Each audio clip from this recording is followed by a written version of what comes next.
அனைத்து இந்திய அண்ணா திராவிட முன்னேற்ற கழகத்துடைய மாவட்ட செயலாளர் அண்ணன் KV ராமலிங்கமன்னன் அவர்களையும், மொடக்குறிச்சி சட்டமன்ற உறுப்பினர்கள் ஐயா BP சிவசுப்ரமணியம் அவர்களையும், RN கிருஷ்ணமேனன் அவர்களையும், முன்னாள் அமைச்சர் அவைத்தலைவருமான அண்ணன் PC ராமசாமி அவர்களையும், பூந்துரை பாலு அண்ணன் அவர்களையும், செல்வகுமார சின்னையன் அவர்களையும் மற்றும் கூட்டணி கட்சியினுடைய பாட்டாளி மக்கள் கட்சியினுடைய செயலாளர் அண்ணன் குமார் அவர்களையும், ராஜா முகமது அண்ணன் அவர்களையும் மற்றும் கூட்டணி கட்சியைச் சேர்ந்த அனைத்து நிர்வாகிகளும் வருகிறவர்களும் வரவேற்று நாமெல்லாம் அவரோடு எதிர்பார்த்துக் காத்துக் கொண்டிருக்கக்கூடிய அண்ணன் அண்ணாமலை அண்ணன் அவர்கள் இதோ உங்கள் முன்பு உரையாற்ற இருக்கிறார்.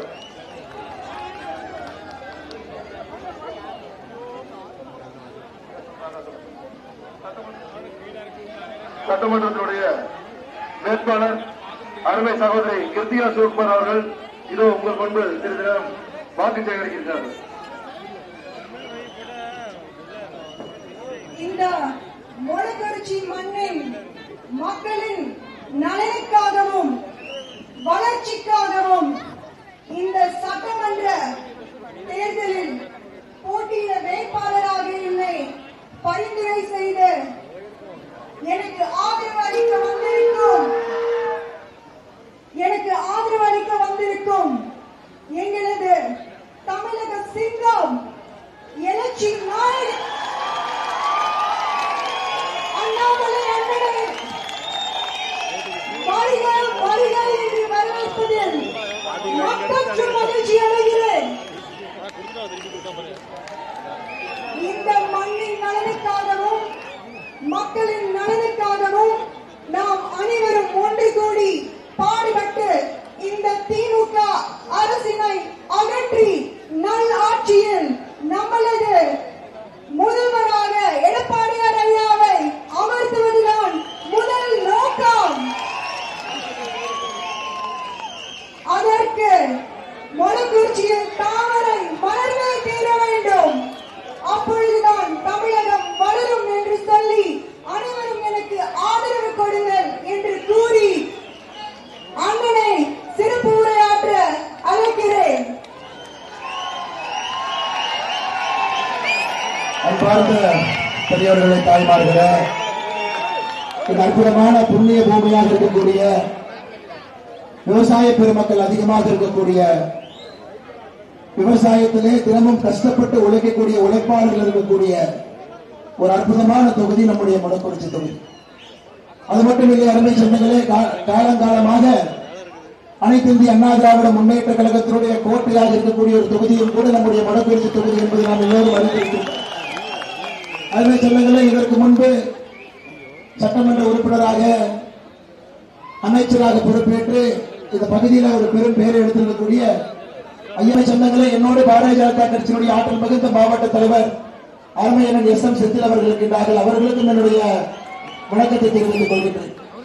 அன்பு சொந்தங்களே, நிறைய பேர் ஒரு குறுகிய இடத்தில் நிற்கின்றோம். தாய்மார்கள் நிற்கிறீங்க. நீங்க நிக்கிற இடத்துல கொஞ்சம் கவனமாக இருங்கள் என்று அன்போடு கேட்டுக்கொள்கின்றேன். நிறைய எலக்ட்ரிக்கல் ஒயரிங் எல்லாம் போகுது, கொஞ்சம் பத்திரமா இருங்க. பில்டிங் மேல நிக்கிறீங்க, பத்திரமா இருங்க. தாய்மார்கள் சைட்ல நிக்கிறீங்க, டிச்சு மேல கால் வச்சு நின்றீங்கன்னா கவனமாக எங்கே நிற்கின்றோம் என்பதை தெரிந்து கொண்டு நீங்கள் எல்லாம் நிற்க வேண்டும் என்று அன்போடு கேட்டுக்கொள்கின்றேன். அருமை சொந்தங்களை, இன்று நம்முடைய மொடக்குறிச்சி சட்டமன்ற தொகுதிக்கு ஒரு அற்புதமான ஒரு வேட்பாளர் நம்முடைய அனைத்து இந்திய அண்ணா திராவிட முன்னேற்ற கழகம் தலைமையிலான தேசிய ஜனநாயக கூட்டணி சார்பாக பாரதிய ஜனதா கட்சியினுடைய தாமரை சின்னத்தில் ஒரு அற்புதமான வேட்பாளர் என்று கொண்டிருக்கிறார். படித்தவர், பண்பானவர், இளமையானவர், அரசியல்ல இந்த வயசுல ஒரு பெரும் முதிர்ச்சி இருக்கக்கூடிய ஒரு அருமையான சகோதரி. இத்தனை ஆண்டு காலமாக, கடந்த ஒரு 4-5 ஆண்டு காலமாக MLA அவருடைய பணியை அவரோடு இணைந்து திறம்பட செயலாற்றிக் கொண்டிருக்கின்றார்கள், மக்களை சந்தித்துக் கொண்டிருக்கின்றார்கள். அருமை சொந்தங்களே, அது மட்டுமில்ல, அறக்கட்டளை மூலமாக இங்கு இருக்கக்கூடிய எல்லா நம்முடைய சொந்தங்களையும் கூட ஏதோ ஒரு வகையிலே கொண்டிருக்கக்கூடிய ஒரு ஆற்றல் மிகுந்த ஒரு வெற்றி வேட்பாளர் முன்னாள் கிருத்திகா சிவகுமார் அவர்கள் நின்று கொண்டிருக்கின்றார்கள். அருமை சொந்தங்களே, உங்களிடம் நான் வைக்கக்கூடிய வேண்டுகோள் எல்லாம், இன்னைக்கு அரசியல்ல இளமையானவர்கள் வேண்டும், கடினமான பணியை செய்வதற்கு வேண்டும். அடுத்த 5 ஆண்டு காலம் மொடக்குறிச்சியினுடைய வளர்ச்சி உங்களோடு இணைந்து மே 4க்கு பிறகு தமிழகத்தில் அருமை சொந்தங்களே, கடந்த 5 ஆண்டு காலமாக நாம் எல்லாரும் கூட எப்பொழுது தேர்தல் நடக்கும் என்று காத்துக் கொண்டிருந்தோம். திமுகவை வீட்டுக்கு அனுப்பினோம். நீங்கள் ஆண்டது போதும், மக்கள் மாண்டது போதும். கடந்த 5 ஆண்டு காலமாக ஒரு நாளும் கூட தாய்மார்கள் தன்னுடைய குழந்தை பள்ளிக்கு போனாங்கன்னா பத்திரமா திரும்பி வருவாங்களா? முதல் பயம். அந்த குழந்தை வீட்டுக்கு வந்தா கூட புத்தக பையில தெரியாம ஏதாவது கஞ்சாகிரி வந்திருக்குமா? ஒரு பதட்டத்துல தன்னுடைய குழந்தையை கூட சந்தேகப்படும் அளவுக்கு சில தாய்மார்களை தள்ளி இருக்கின்றோம். அருமை சொந்தங்களே, அதையெல்லாம் தாண்டி ஒரு பெண் குழந்தை வீட்டில் இருந்தா பத்திரமாக வெளியே சென்று விட்டு வரும் வரை தாய்மாருக்கு பக்கு என்று இருக்கக்கூடிய ஒரு அவல நிலைமை தமிழ்நாட்டினுடைய அரசியல் சரித்திரத்தில் எப்பொழுதும் பார்க்காத மிக மோசமான குற்ற சம்பவங்களை கடந்த 5 ஆண்டு காலமாக நாம் பார்த்திருக்கின்றோம். அருமை சொந்தங்களே, தாய்மார்களே, கடந்த 5 ஆண்டுகள்ல மட்டுமே கற்பழிப்பு வழக்குகள் தமிழகத்தில் 2080 கற்பழிப்பு வழக்குகள் பதிவு செய்யப்பட்டிருக்கிறது. அருமை சொந்தங்களே, தமிழகத்தினுடைய எந்த 5 ஆண்டு கால வரலாற்றில் 2080 வழக்குகள் பாலியல் வன்கொடுமை கற்பழிப்பு வழக்குகள் நம்முடைய சரித்திரத்திலே பதிவு செய்தது கிடையாது. பெருங்கொலைகள் படுகொலைகள் மட்டுமே தமிழகத்தில் 8008 படுகொலைகள் கடந்த 5 ஆண்டுகள். எத்தனை பிஞ்சு குழந்தைகள் இங்கே வந்திருக்கின்றார்கள்? எத்தனை பிஞ்சு குழந்தை தந்தை தாய் நம் மீது நம்பிக்கை வைத்து, இந்த கூட்டத்தின் மீது நம்பிக்கை வைத்து, தேசிய ஜனநாயக கூட்டணி மீது நம்பிக்கை வைத்து பிஞ்சு குழந்தை இந்த கூட்டத்தில் தூக்கிட்டு வர்றாங்க. நம்மளை பார்க்க வைக்கணும், பக்கத்துல கூட்டிட்டு வரணும், குழந்தையும் ஒரு அரசியல் கூட்டத்தை பார்க்கணும்னு எனக்கு முன்பு கூட ஒரு பிஞ்சு குழந்தை இருந்து கொண்டிருக்கிறார். அருமை சொந்தங்களே, 18 வயசுக்கு கீழே இருக்கக்கூடிய பிஞ்சு குழந்தைகள் மீது தமிழகத்திலே கடந்த 5 ஆண்டுகள்ல நடத்தப்பட்ட பாலியல் தாக்குதல் மட்டுமே 30 ஆண்டுகள்ல நடத்தப்பட்ட பாலியல் தாக்குதல் மட்டுமே 39,900 வழக்குகள் என்று சொன்னால் நீங்கள் நம்புவீர்களா? அவ்வளவு மோசமான ஒரு ஆட்சி. அவனுடைய பேச்சு கேட்க மாட்டாரு, 2வது அதிகாரி கேட்க மாட்டாரு, 3வது அதிகாரி கேட்க மாட்டார் என்கின்ற காரணத்திற்காக யூபிஎஸ்சி அமைப்புக்கு திராவிட முன்னேற்ற கழகம் ஒரு பட்டியலை அனுப்பி வைக்கல. 8 மாத காலமாக பட்டியலை அனுப்பி வைக்காம 6வது இடத்தில் இருந்த ஒரு அதிகாரியை தூக்கி 5 அதிகாரிகளை சூப்பர் சீட் செய்து அந்த அதிகாரியை பொறுப்பு டிஜிபியாக நாம் வைத்திருந்தோம். எப்படி காவல்துறை நண்பர்கள் வேலை செய்வாங்க நீங்களே சொல்லுங்க. எப்படி குற்றங்களை கட்டுப்படுத்த முடியும் என்று நீங்களே சொல்லுங்க. அருமை சொந்தங்களே, அது மட்டும் இல்ல, டிசம்பர் மாசத்துல இந்த பொறுப்பு டிஜிபி அவர் லீவுல போகும் பொழுது பொறுப்பு டிஜிபி போட்ட முதல் மாநிலமாக தமிழகம் அந்த பெருமையும் கூட பெற்றுச்சு. பொறுப்பு டிஜிபி இதெல்லாம் கூட ஒரு முதலமைச்சர் அந்த பதவியில் உட்கார்ந்து தன்னுடைய பணியை சரியாக செய்யவில்லை, தன்னுடைய பணியை எப்படி செய்வது என்று தெரியவில்லை என்பதற்கு இலக்கணமாக தமிழகத்தினுடைய முதலமைச்சர் திரு ஸ்டாலின் அவர்கள் 5 ஆண்டு காலத்தை இந்த பேக் பெஞ்சில் உட்கார்ந்து ஒரு கல்லூரியில் இருப்பதை போல தட்டி கழித்து முடித்து விட்டார். அருமை சொந்தங்களே, இன்னைக்கு தேர்தலும் ஆரம்பிச்சாச்சு, தேர்தல் பிரச்சாரமும் போயிட்டு இருக்கு. ஏப்ரல் 23ஆம் தேதியும் பக்கத்துல வந்துருச்சு. இன்னும் ஒரு 8 நாள்ல ஏப்ரல் 23ஆம் தேதி நீங்கள் வாக்கு செலுத்தக்கூடிய நாளும் வந்துவிட்டது. அருமை சொந்தங்களே, இந்த 8 நாளுக்காகத்தான் 5 ஆண்டு காலம் நீங்க காத்திருந்தீங்க. ஒரு நல்ல ஆட்சி வேண்டும் என்று காத்திருந்தீங்க. ஏப்ரல் 23ஆம் தேதி எதனையும் கூட யோசிக்காம நீங்க நம்முடைய தேசிய ஜனநாயக கூட்டணிக்கு அனைத்து இந்திய அண்ணா திராவிட முன்னேற்ற கழகம் தலைமையிலான என்டிஏவுக்கு அண்ணன் எடப்பாடி பழனிசாமி அவர்களுக்கு எதையும் யோசிக்காம நீங்கள் வாக்களித்து அவரை முதலமைச்சர் ஆக்க வேண்டும். ஒரு எளிய மனிதர், நமக்கு தெரியும் மொடக்குறிச்சியை பொறுத்த வரைக்கும் விவசாயிகள் அதிகமாக இருக்கக்கூடிய பகுதி. நம்முடைய வருங்கால முதலமைச்சர் எடப்பாடி அவருக்கு நிச்சயமாக விவசாயம்னா என்னன்னு தெரியும். அதற்காகவே அந்த நாற்காலிக்கு அவர் வரணும். நம்முடைய முதல்வர் ஐயா ஸ்டாலின் அவங்க இருக்கிறாங்க. தாய்மார்களே, உங்க வீட்டுல பசுமாடு இருக்குது, ஒரு பசுமாடு கொடுத்தீங்கன்னா நான் இங்கிருந்து குடிச்சிட்டு போய் கோபாலபுரத்துக்கு கூட்டிட்டு போறேன். முதலமைச்சருடைய வீட்டுக்கு வெளியே பசுமாட்டை கட்டி வச்சீங்கன்னா காலையில வெளியே வருவார், அந்த பசுமாட்டை பார்ப்பார், 2 சுத்தி வருவார். என்னங்க ஐயா பசுமாட்டை சுத்தி வர்றீங்கன்னு கேட்டா, இல்ல தம்பி பால் வருது, காம்பிலிருந்து வருதா கொம்பிலிருந்து வருதான்னு பாக்குறப்ப. அந்த அளவுக்கு தான் நம்முடைய முதலமைச்சர் ஸ்டாலின் அவர்களுக்கும் விவசாயத்துக்கும் இருக்கக்கூடிய தொடர்பு. அருமை சொந்தங்களே, விவசாயத்தை பற்றி எதுவும் தெரியாதவர். எனக்கு ஆய்வறிக்கை சொல்லுகிறது 2022-23 தமிழகத்தில் விவசாயிகளுடைய வளர்ச்சி என்பது நெகட்டிவ். போன ஆண்டு வளர்ந்ததை விட குறைவாக வளர்ந்திருக்கு. 2023-24 விவசாயத்தை பொறுத்தவரை நெகட்டிவ் வளர்ச்சி. அருமை சொந்தங்களே, 2025-26 போன ஆண்டு 3 விழுக்காடு மட்டும்தான் விவசாயம் வளர்ந்திருக்கு. வெறும் 3 விழுக்காடு மட்டும்தான் விவசாயம் வளர்ந்திருக்கு. அனைத்து இந்திய அண்ணா திராவிட முன்னேற்ற கழகத்தினுடைய ஆட்சி காலத்துல 2017-18 இந்தியாவில் நெல் உற்பத்தியை பொறுத்தவரை 2வது இடத்தில் இருந்த தமிழகம் இன்னைக்கு நெல் உற்பத்தியில 10வது இடத்தில் இருக்கின்றோம். இந்தியாவில் 10வது இடத்தில் இருக்கின்றோம். இதுக்கெல்லாம் ஒரு பேர் வச்சிருக்காரு முதலமைச்சர். கேட்டா திராவிட மாடல் அரசு என்கின்ற பெயரை வைத்திருக்கின்றார். அருமை சொந்தங்களே, நீங்க பாருங்க, ஒரு நெல் களஞ்சியமாக தமிழகம் இருந்துச்சு. நெல் களஞ்சியமாக நம்முடைய டெல்டா பகுதி இருந்தது. கொஞ்சம் கொஞ்சமாக விவசாயம் பராமரித்து பண்ணல, நீர்வரத்தை அதிகப்படுத்தல, விவசாய பூமியை ஊக்குவிக்கல. இன்னைக்கு 10வது இடத்துல நமக்கு முன்பு இந்தியாவில் எத்தனை மாநிலங்கள் நமக்கு முன்பு விவசாயத்தில் இருக்கிறாங்க நீங்க பட்டியல் போட்டீங்கன்னா, உத்தரப்பிரதேசம் 20 மில்லியன் டன், தெலங்கானா, வெஸ்ட் பெங்கால், பஞ்சாப், சத்தீஸ்கர், ஒரிசா, மத்திய பிரதேஷ், பீகார், ஆந்திர பிரதேஷ். 10வது இடத்துல தமிழகம் 6.8 மில்லியன் டன் நெல் உற்பத்தி செய்யறோம் ஐயா. இது தமிழகத்தினுடைய சரித்திரத்துல இவ்வளவு குறைவாக நெல் உற்பத்தியை நம்முடைய சரித்திரத்தில் நாம் செய்தது கிடையாது. அருமை சொந்தங்களே, அதையும் விவசாய பெருமக்கள் நீங்கள் புரிந்து கொள்ள வேண்டும். விவசாயத்திற்கு எதிராக ஒரு ஆட்சி இருக்குன்னா இந்த திராவிட முன்னேற்ற கழகத்தினுடைய ஆட்சி. அருமை சொந்தங்களே, பெருமளவில் நம்முடைய தாய்மார்கள் வந்திருக்கிறீங்க. இன்னைக்கு திமுக காரன் சகோதரி கிருத்திகா இங்க பிஜேபியில நம்முடைய தாமரையில் நிக்கிறனால அதே பொய்ய திரும்ப வந்து அப்படியே சொல்லுவாங்க. ஐயோ, கிருத்திகாக்கு மட்டும் ஓட்டு போட்டு ஜெயிக்க வச்சுட்டீங்கன்னா இந்த 100 நாள் வேலை வாய்ப்பு நிறுத்தி போடுவாங்கன்னு சொல்லுவாங்க. திமுக காரன் உங்க வீட்டுக்கு வந்து ஒரே எப்ப இருந்து சொல்றாங்க, 2014 போய் மோடி வந்தாருன்னா நிறுத்திடுவார், 2016 இதே போய், 2019 இதே போய், 21 போய், 24 போய்.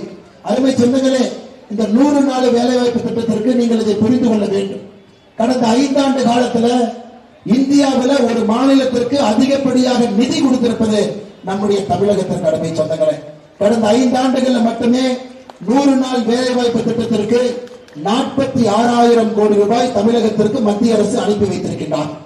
நாம் ஆளுகின்ற பீகார் மாநிலம் தமிழகத்தை விட 2 கோடி அதிகமாக இருக்கக்கூடிய மக்கள் தொகை இருக்கக்கூடிய பீகாருக்கு நாம் 32,000 கோடி தாங்க கொடுத்தோம். ஆனா தமிழ்நாட்டுக்கு 46,000 கோடி கொடுத்திருக்கோம். அருமை தாய்மார்களே, அது மட்டும் இல்ல, இந்த 100 நாள் வேலை வாய்ப்பு திட்டத்தை 125 நாளாக நாம் உயர்த்திருக்கின்றோம் என்கின்ற மகிழ்ச்சியான செய்தி உங்களுக்கு தெரியும். அதையும் மோடி ஐயா உங்களுக்காக சென்றிருக்கிறார். இந்த பிஜேபி நிக்கிறனால இவ்வளவு பொய் இங்க எல்லாம் சொல்லுவார்கள். அதையெல்லாம் தாய்மார்கள் நம்ப கூடாது. மோடி ஐயா எப்பொழுதும் விவசாயிகளோடு இருப்பார்கள், விவசாயம் செய்யக்கூடியவர்களோடு இருப்பார்கள். விவசாயம் தொழில்ல யாரெல்லாம் கஷ்டப்பட்டு பணி செய்கின்றார்களோ அவர்களோடு மோடி இருப்பார்கள் என்பதற்கான சாட்சி இந்த 100 நாள் வேலை வாய்ப்பு திட்டம் மட்டுமே. அருமை சொந்தங்களே, மொடக்குறிச்சியை பொறுத்தவரை உங்களுக்கு தெரியும், நிறைய விஷயங்களை நம்முடைய எம்எல்ஏ அம்மா, இங்க இருக்கக்கூடிய நம்முடைய கூட்டணி கட்சி எல்லோரோடு இணைந்து, குறிப்பாக அனைத்து இந்திய அண்ணா திராவிட முன்னேற்ற கழகத்தோடு தலைவர்களோடு இணைந்து நிறைய விஷயத்தை மொடக்குறிச்சிக்கு நாம் இருக்கின்றோம். அருமை சொந்தங்கள், உங்களுக்கு தெரியும், கொஞ்ச நாளைக்கு முன்னாடி நேஷனல் ஹைவே 381A வெள்ளக்கோவிலிருந்து சங்ககிரிக்கு போடக்கூடிய ஒரு பெரிய நேஷனல் ஹைவே ரோடு மொடக்குறிச்சிக்குள்ள வந்து கிட்டத்தட்ட ஒரு 3000 குடும்பங்களுக்கு பிரச்சனை வரும் என்று தெரிந்த பொழுது, ரோடிங்க தாங்க ஐயா இருக்குது, 3000 குடும்பங்களுக்கு பிரச்சனை வரும் என்று தெரிந்த பொழுது இங்கிருந்து ஒரு பெரிய குழுவோடு டெல்லிக்கு சென்றோம். நம்முடைய அம்மா எம்எல்ஏ அவர்கள் தலைமையில நம்முடைய மாவட்ட தலைவர் எஸ்.எம். செந்தில் அண்ணன், வேதானந்தம் அண்ணன், சிவசுப்பிரமணியம் அண்ணன், அனைத்து இந்திய அண்ணா திராவிட முன்னேற்ற கழகம் சார்பாக அண்ணன் முருகவேல் அவர்கள், அண்ணன் காங்கேயத்திலிருந்து வந்தாங்க, ரைஸ் மில் அசோசியேஷனுடைய தலைவர் அண்ணன் துளசிமணி அவர்கள், எல்லோரும் சேர்ந்து போனோம். நிதின் கட்கரி சொன்னாரு, தம்பி இதை நிறுத்த முடியாதுப்பா, தப்பா நினைச்சுக்காரு, இந்த ரோடு போடணும்னா. நாங்க சொன்னோம், தயவு செய்து நிறுத்து. அப்ப நிதின் கட்கரி அவர்கள் சொன்னார்கள், அருமை சகோதரரே, இந்த ரோடனுடைய அலைன்மெண்ட் நாங்க முடிவு பண்ணல, தமிழக அரசு முடிவு பண்ணாங்க. என்ஹெச் பேருக்கு பணம் கொடுக்கிறோம், என்ஹெச் நேஷனல் ஹைவே இதற்கான நிதியை மட்டும்தான் நாம கொடுக்கிறோம், தமிழக அரசு தான் அளவீடு செய்து அலைன்மெண்ட் போட்டிருக்காங்க. நாங்க சொன்னோம், ஐயா மொடக்குறிச்சி மக்கள் எங்களை நம்பி இருக்கிறார்கள், நம்முடைய பாரதிய ஜனதா கட்சி எம்எல்ஏ அம்மா சரஸ்வதி அம்மா இருக்கிறாங்க, நாங்க திரும்ப போய் மக்களுடைய முகத்தை பார்த்து எங்களால பதில் சொல்ல முடியாது, அதனால் நீங்க இந்த திட்டத்தை நிறுத்தியே ஆக வேண்டும் என்று அங்கே உட்கார்ந்து ஐயா நிதின் கட்கரி அவர்கள் தன்னுடைய துறையினுடைய செயலாளர் கூப்பிட்டார். எல்லாத்துக்கிட்டையும் பேசிட்டு அரை மணி நேரம் கழிச்சு சொன்னாரு, இந்த திட்டத்தை நிறுத்தி விடுகின்றோம், நிறுத்தி விடுவதற்கான அறிவிப்பையும் விடுகின்றோம், நீங்க தைரியமா போங்க. அருமை சொந்தங்களே, நம்முடைய எம்எல்ஏ அம்மா டாக்டர் சரஸ்வதி அவர்கள் இருந்ததற்காக உரிமையோடு நம்ம போனோம். அனைத்து இந்திய அண்ணா திராவிட முன்னேற்ற கழக தலைவர்கள் நம்மோடு உரிமையாக வந்தாங்க. நாம போய் மத்திய அமைச்சரை பார்த்தோம், உரிமையாக இதை நிறுத்தி இருக்கின்றோம். அருமை சொந்தங்களே, மொடக்குறிச்சியை பொறுத்தவரை இன்னொன்றையும் நீங்கள் மறந்துவிடக் கூடாது. திராவிட முன்னேற்ற கழகத்தினுடைய ஆட்சியில சாலையோரத்துல ஓட்டு வீட்டுல விவசாய தம்பதிகளா பார்த்து கொலை செய்ய ஆரம்பித்தார். ஐயா கொடுவாய் பகுதியில் ஆரம்பித்த கொலை பல்லடம் பகுதி, கரூர் பகுதி, அடுத்த மொடக்குறிச்சிக்கு கூட வந்த பொழுது உங்களுடைய குரலாக இங்கே இருந்து தட்டி கேட்டு அனைத்து இந்திய அண்ணா திராவிட முன்னேற்ற கழகம் பாரதிய பாரதிய ஜனதா கட்சி, அம்மா மக்கள் முன்னேற்ற கழகம், பாட்டாளி மக்கள் கட்சி, நம்முடைய எல்லா கூட்டணி கட்சி ஐஜேகே எல்லோரும் இணைந்து உங்களுக்கான ஆர்ப்பாட்டம் நடத்தி அன்னைக்கு நாங்க சொன்னோம், உங்களுக்கு நாங்கள் கொடுக்க போகின்றதே 2 வாரம் தான், அதுக்குள்ள நீங்க பிடிங்க. காவல்துறை ஃபைனலா ஒருத்தர் பிடிச்சாங்க, குற்றவாளியை பிடிச்சாங்க. 13 குழந்தைகள் 13 கொலைகளை ஒரே ஒரு குற்றவாளி செய்திருப்பதையும் கூட கண்டுபிடித்து நாம் திருத்தி இருக்கின்றோம். எதற்காக நான் சொல்றேன்னாங்க, நம்முடைய கூட்டணி கட்சிகள் எல்லாம் உங்களுடைய குரலாக எப்பொழுதும் நாங்கள் பணி செய்திருக்கின்றோம். திமுக காரங்க மாதிரி 5 வருஷம் கழிச்சு தேர்தலுக்கு மட்டும் வர்றவங்க நாம் இல்லைங்க அம்மா. எப்பொழுதும் உங்களோட உணர்வோடு கலந்து உங்களுக்காக பணி செய்யக்கூடிய நம்முடைய தேசிய ஜனநாயக கூட்டணி உங்கள் முன்னால் நின்று கொண்டிருக்கின்றோம்.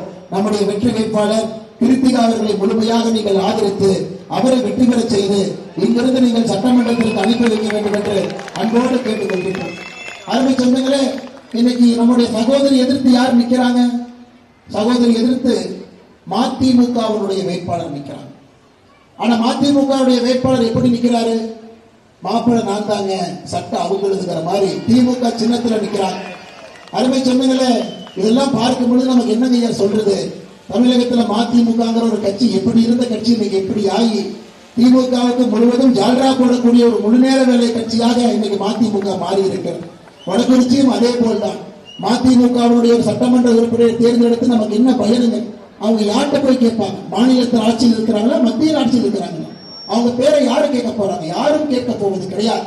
சிம்பிள்ல நிக்கிறதுக்காக ஒரு திமுக சிம்பிளுக்கு பி ஃபார்ம் கொடுத்து அவங்க நிக்க வச்சிருக்காங்க. அருமை சொந்தங்களே, மத்தியில் அதிகாரத்தில் இருக்கக்கூடிய பாரதிய ஜனதா கட்சி, மாநிலத்தில் அதிகாரத்துக்கு வரக்கூடிய அண்ணன் எடப்பாடி பழனிசாமி அவர்கள், அனைத்து இந்திய அண்ணா திராவிட முன்னேற்ற கழகம் தலைமையிலான தேசிய ஜனநாயக கூட்டணி நம்முடைய வேட்பாளரை நீங்கள் வெற்றி பெற செய்யும் பொழுது உங்கள் பிரச்சனை எதாக இருந்தாலும் கூட அண்ணன் பேச முடிச்சு உங்கள் பிரச்சனை எதாக இருந்தாலும் கூட அதை உடனடியாக சரி செய்யக்கூடிய தன்மை நம்முடைய அருமை சகோதரி கிருத்திகா அவர்களுக்கு இருக்கிறது என்பதை முழுமையாக நீங்கள் உணர்ந்து கொள்ள வேண்டும் என்கின்ற அன்பான வேண்டுகோளை இந்த நேரத்தில் வைக்கின்றேன். அருமை சொந்தங்களே, அது மட்டும் இல்ல, இன்னைக்கு நம்முடைய முதலமைச்சர் அவருக்கு தேர்தல் பிரச்சாரம் ஆரம்பித்த பிறகு வெயில் கொஞ்சம் அதிகமா அடிக்கிறதுனால மறதி அதிகமாகி போச்சு. முதலமைச்சருக்கு மேடைக்கு மேடை பொய்யை மட்டுமே பேசுறார். முதலமைச்சர் சொல்றதெல்லாம் பிஜேபி தமிழ்நாட்டுக்கு எதுவும் செய்யல, பிஜேபி தமிழ்நாட்டுக்கு எதுவும் செய்யல. அருமை சொந்தங்களே, தமிழ்நாட்டுக்கு என்ன செய்தோம் என்பதை அந்தந்த தொகுதியில சொல்லிக்கிட்டே வர்றோம். நம்முடைய ஈரோட்டுக்கு மட்டுமே மத்திய அரசு என்ன செஞ்சிருக்கிறாங்க நீங்கள் கேட்க வேண்டும் என்று அன்போடு கேட்டுக்கொள்கின்றேன். அருமை சொந்தங்களே, பிரதமர் நரேந்திர மோடி அவர்கள் ஈரோடு நீலகிரி மாவட்டத்திற்கு 3665 கோடி ரூபாயில பாரத் பெட்ரோலியம் நிறுவனத்தினுடைய நகர்ப்புற எரிவாயு விநியோகம், உங்க வீட்டுக்கு பைப் லைன்லயே கேஸ் வரக்கூடிய திட்டத்தை தமிழகத்தில் முதலாக ஈரோட்டுக்கும் நீலகிரிக்கும் நம்முடைய பாரத பிரதமர் அவர்கள் ஆரம்பித்து வைத்திருக்கிறார்கள். அதற்கான தொகை 3685 கோடி.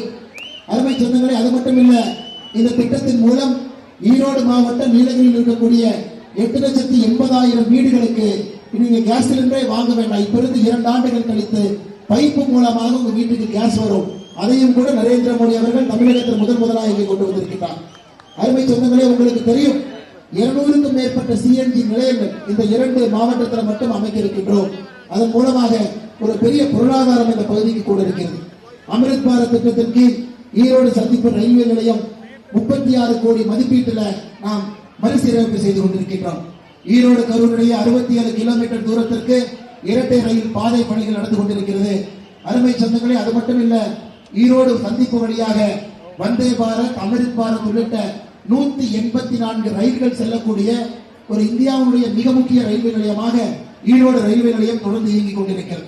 அது மட்டுமில்லை, அருமை சொந்தங்களே, இன்னைக்கு நம்முடைய ஈரோடு மாவட்டத்திற்கு மட்டுமே அமிர்த் திட்டத்தில் 234 கோடி ரூபாய் மதிப்பிலான 67 திட்டங்கள் கொடுத்திருக்கின்றோம்.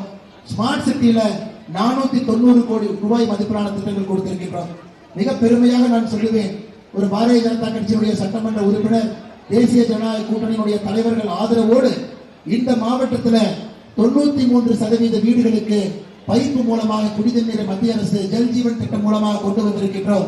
ஈரோடு மாவட்டத்தில் 3,90,000 வீடுகளுக்கு பைப்பு மூலமாக குடிநீர். அருமை சொந்தங்களே, மக்கள் மருந்தகம் 80% விலை குறைவாக கிடைக்கக்கூடிய மருந்துகள் மத்திய அரசுடைய மக்கள் மருந்தகம் ஒரு மாவட்டத்தில் மட்டுமே 52 மக்கள் மருந்தகம் ஈரோடு மாவட்டத்தில் துவங்கி இருக்கின்றோம். ஆயுஷ்மான் பாரத் 5 லட்சம் ரூபாய் மருத்துவ காப்பீடு இந்த மாவட்டத்தில் மட்டுமே 3,02,443 பேர் பயன்பெற்றிருக்கின்றார்கள். MSME கடன் இந்த ஒரு மாவட்டத்திற்கு மட்டுமே 8745 கோடி, முத்ரா கடன் 8444 கோடி, 75,258 விவசாயிகளுக்கு வருடத்திற்கு 6000 ரூபாய் PM கிசான் சம்மான் நிதி உங்களுக்கு கொடுக்கிறோம். அருமை சொந்தங்களே, பிரதமருடைய வீடு வசதி திட்டத்துல கிராமப்புறத்தினுடைய மோடி வீடு 3175 வீடுகளும், நகர்ப்புறத்தில் 10,822 வீடுகளும் கட்டி கொடுத்திருக்கின்றோம். ஐயா, நான் சொல்லிக்கிட்டே போலாம். ஆனா முதலமைச்சரை பொறுத்தவரை 3 பேர் இருக்கிறாங்க. தமிழகத்துல 3 பேர் பிரச்சாரம் பண்றாங்க ஐயா. ஒன்று முதலமைச்சர், ஒன்னு கனிமொழி அக்கா, ஒன்னு உதயநிதி. மகாத்மா காந்தி ஐயா சொன்னாங்க, ஒருத்தருக்கு வாய் பேச தெரியாது, ஒருத்தருக்கு காது கேட்காது, ஒருத்தருக்கு கண்ணு தெரியாத மாதிரி இந்த 3 பேரும் முழு நேர பொய்யை சொல்வதை மட்டுமே காலையிலிருந்து நைட்டு வரை சொல்லிட்டு இருக்கிறாங்க. திருப்பத்தூர் போனா அங்க சொல்ற பொய் உண்மை சொல்லிட்டு ஈரோட்டுக்கு வர்றதுக்குள்ள இங்க யாரோ 3 பேர் ஒருத்தர் பூங்குற பொய்யை சொல்லிட்டு போயிடுறாங்க. அருமை சொந்தங்களே, எந்த வேலையும் செய்யாம 3 ஆண்டுகளாக ஒரு டைம் பாஸ் பண்ணிட்டு இருக்கிறாங்க. 5 ஆண்டுகள்ல 3 பேர்னா இந்த 3 பேர் மட்டும்தான். அருமை சொந்தங்களே, இன்னைக்கு இந்த பகுதியில கரும்பு விவசாயிகள் இருக்கிறது. ஒரே ஒரு ஃப்ராட மட்டும் சொல்ற பாருங்க. திராவிட முன்னேற்ற கழகத்தினுடைய தேர்தல் அறிக்கை 2021 திமுக சொன்னாங்க, கரும்புக்கு குறைந்தபட்ச ஆதரவு விலை நாங்க 4000 ரூபாய் கொடுப்போம். உங்களுக்கு தெரியல, 4000 ரூபாய் கொடுப்போம். ஐயா, அதுல எத்தனை பேருக்கு தெரியும், மத்திய அரசு குறைந்தபட்ச ஆதரவு விலை கரும்புக்கு ஒரு ஆண்டுக்கு போன ஆண்டு 3151 ரூபாய் நாம கொடுத்தோம். மாநில அரசு 349 ரூபாய் இவங்க கொடுத்தாங்க. ரெண்டும் சேர்த்து 3500. ஆனா ஸ்டாலின் ஐயா 4000 ரூபாய் சொல்லி கொடுத்தது 3500. அந்த 3500ல 3151 கொடுத்தது மத்திய அரசு, இவர் கொடுத்தது வெறும் 349 ரூபாய். ஆனா வெளியே தப்பட்டம் அடிக்கிறது 3500. இந்த வருஷம் பாருங்க, புதிய தேர்தல் அறிக்கை. கனிமொழி அக்கா எப்படி தேர்தல் அறிக்கை தயார் பண்ணாங்க தெரியுமா? உங்களுக்கு தெரியும். கண் துடைப்புக்காக கூட ஒரு 4 பேர்த்த கூட்டிட்டு சுத்துறாங்க. ஊர் ஊரா போனாங்க, ஒரு பெட்டியை கொடுத்தாங்க. தாய்மார்களே பெட்டிக்குள்ள எழுதி போடுறாங்க. 511 தேர்தல் வாக்குறுதி 2021. அருமை சொந்தங்களே, 511 தேர்தல் வாக்குறுதியில 70 வாக்குறுதி கூட நிறைவேற்றல. ஐயா, 511ல 70னா அந்த குட்டி பாப்பாங்க இருந்தாங்க, பாப்பாக்கு தெரியும். 15 விழுக்காடு, வெறும் 15 விழுக்காடு மட்டும்தான் வாக்குறுதிகள் நிறைவேற்றிவிட்டு முதலமைச்சர் 99% நிறைவேற்றி விட்டார்னு போய் சொல்றாங்க. என்னை கனிமொழி அக்கா 2026 தேர்தலுக்கான வாக்குறுதி தயாரிக்கக்கூடிய குழுவினுடைய தலைவரா கனிமொழி அக்கா. பழைய வாக்குறுதியை நிறைவேற்றல. கரும்புக்கு குறைந்தபட்சம் ஆதரவு விலை ஒரு டன்னுக்கு 4000. புதிய தேர்தல் வாக்குறுதி 4500. யாரு வாக்குறுதி எல்லாம் படிக்க போறாங்க? அடிச்சுடுங்க. 2021 நெல்லுக்கு குறைந்தபட்ச ஆதரவு விலை குவிண்டாலுக்கு 2500. 2026 தேர்தல் வாக்குறுதி 3500. அடிச்சுடுங்க. 2500 சொன்னதும் செய்யல. கரும்புக்கு 4000 என்று சொன்னார்கள், அதையும் செய்யல. ஆனா கர்நாடகால, பக்கத்து மாநிலமான கர்நாடகால நம்ம மத்திய அரசு 3151 ரூபாய் கொடுக்கிறோம். கர்நாடக அரசு 1000 ரூபாய் கொடுக்கறாங்க. 4151 அங்க கிடைக்குது. ஆனா இங்க வெறும் 349 மட்டும்தான் கொடுக்கறாங்க.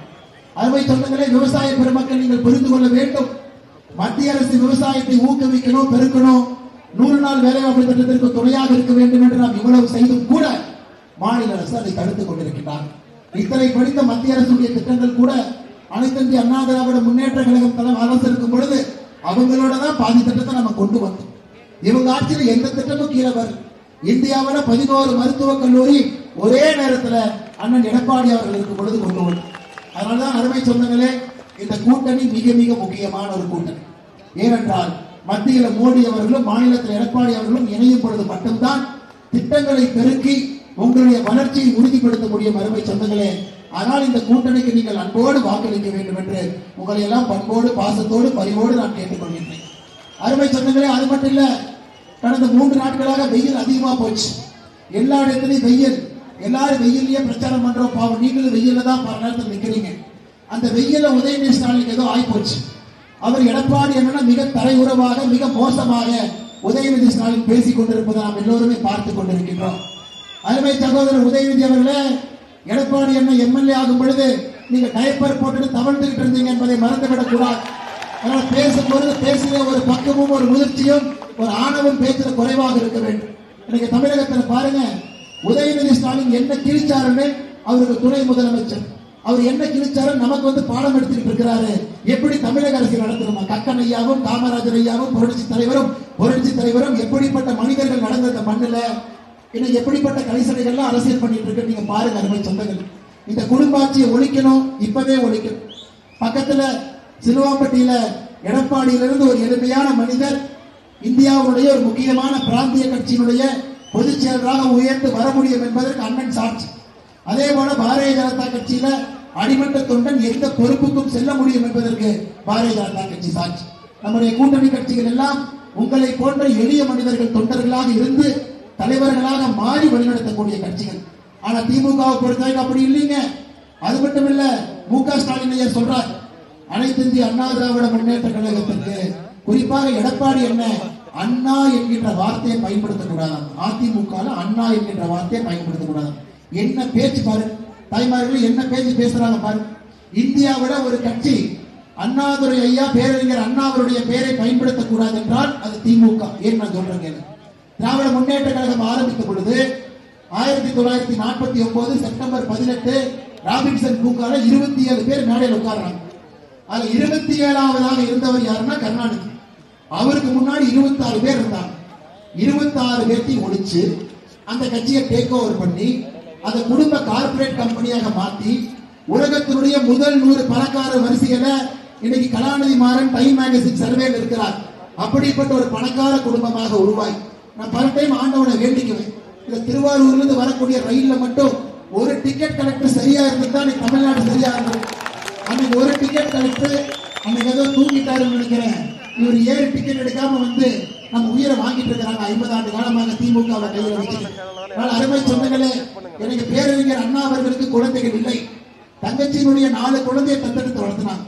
இன்னைக்கு 4 குழந்தைகளும் எங்க இருக்கிறாங்கன்னு கூட தெரியாது. சாதாரண வாழ்க்கை வாழ்ந்து கொண்டிருக்கிறாங்க.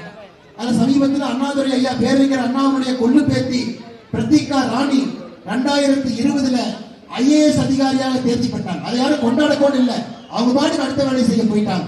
இது அண்ணா அவருடைய குடும்பம். திமுகவுடைய குடும்பம் பாருங்க. நேற்று திருப்பத்தூர்ல பிரச்சாரம் பண்ணிட்டு இருந்தாங்க ஐயா. அங்க ஒரு இதற்கு முன்பு சட்டமன்ற வேட்பாளர் VP ராஜன் ஒருத்தர் இருக்கிறார். அவர் என்ன சொன்னார் தெரியுங்களா?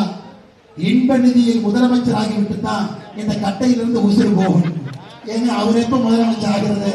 நாங்க இருப்போம். அதனால எல்லாம் நல்லா இருக்கிறோமா? நம்ம யாரை பத்தி தப்பா சொல்லக்கூடாது. பெரியவங்களை பற்றி இன்னைக்கு திராவிட முன்னேற்ற கழகத்தில் இப்படி எல்லாம் பேசுறாங்க. மதுரையில் அண்ணன் மூர்த்தி அவர்கள் அமைச்சர். கபடி போட்டி நடக்குது. கலெக்டர் அம்மா உட்கார்ந்து இருக்கிறாங்க. மூர்த்தி சொல்றாரு, யோ அம்மா எந்திரிக்கிறார். என்னடா நம்ம ஊர்ல கலெக்டர் அம்மா இப்படி சொல்றாங்களே. கலெக்டர் அம்மாவை எந்திரிக்கிறாங்க. சரி, ஏதோ இந்த இருக்கை யாரோ முக்கியமான உட்கார போறாங்கன்னா உதயநிதி ஸ்டாலின் உட்காரல, அவருடைய பையன் இன்பநிதி ஸ்டாலின் உட்காரல, இன்பநிதி ஸ்டாலினுடைய நண்பர் உட்கார்றான்.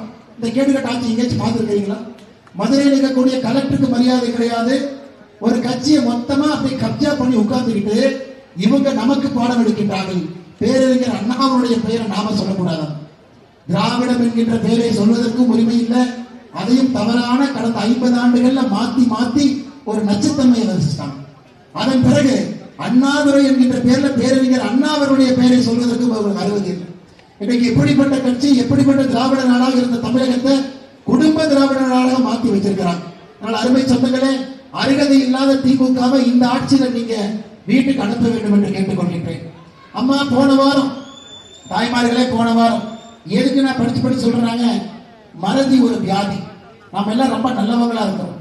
கடைசி நேரத்துல பாட்டி வணக்கம் பாட்டி. ஆனா பாட்டி கொஞ்சம் உட்கார வைக்கிறீங்களா?